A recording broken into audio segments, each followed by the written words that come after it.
Cuptorul super rapid este fabricat în întregime în Spania. Un echipament destinat utilizării profesionale în sectorul Horeca și dotat cu un sistem combinat de gătit care ne va permite să reducem timpul obișnuit de gătire.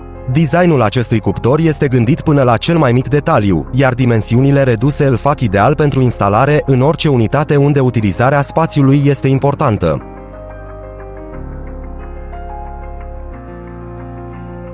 Convecția și cuptorul cu microunde sunt cele două moduri de gătit pe care le oferă cuptorul pentru a asigura o finisare ultra-rapidă. Cu modul de gătire prin convecție, obținem o masă de aer cald proiectată direct pe produs, asigurând o finisare aurie uniformă.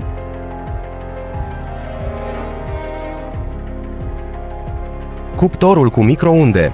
Cu acest sistem, timpul de finisare a alimentelor poate fi redus la minimum.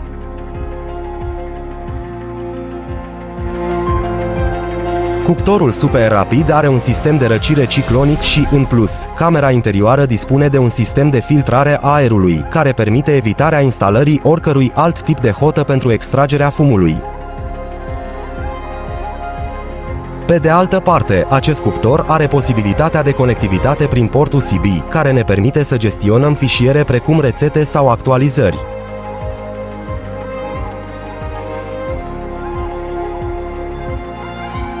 În timp ce conectivitatea la internet ne permite să interacționăm cu cuptorul nostru, având capacitatea de a trimite mesaje, viteza și performanța sunt două caracteristici care se reflectă în rezultatele obținute.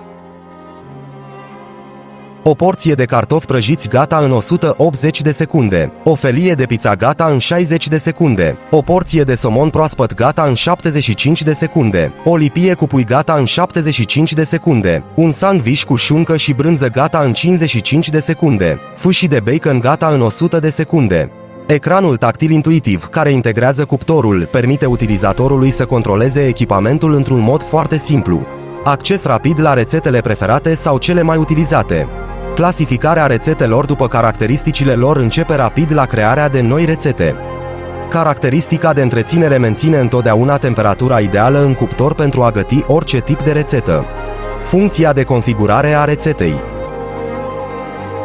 Pentru a efectua un proces de gătire complet personalizat, puteți seta următoarele opțiuni. Moduri de gătit. Intervalul de temperaturi selectabile este cuprins între 30 și 275 de grade. Puterea cuptorului cu microunde poate fi ajustată la până la 4 nivele de intensitate diferită. Puteți selecta viteza ventilatorului dintr-un interval de până la 6 niveluri diferite. Durata de pregătire a rețetei. Se pot programa până la 9 faze diferite pentru fiecare rețetă. Depășește rapid limitele. Vă așteptăm pe topca.ro pentru a descoperi întreaga gamă de cuptoare multifuncționale rapide.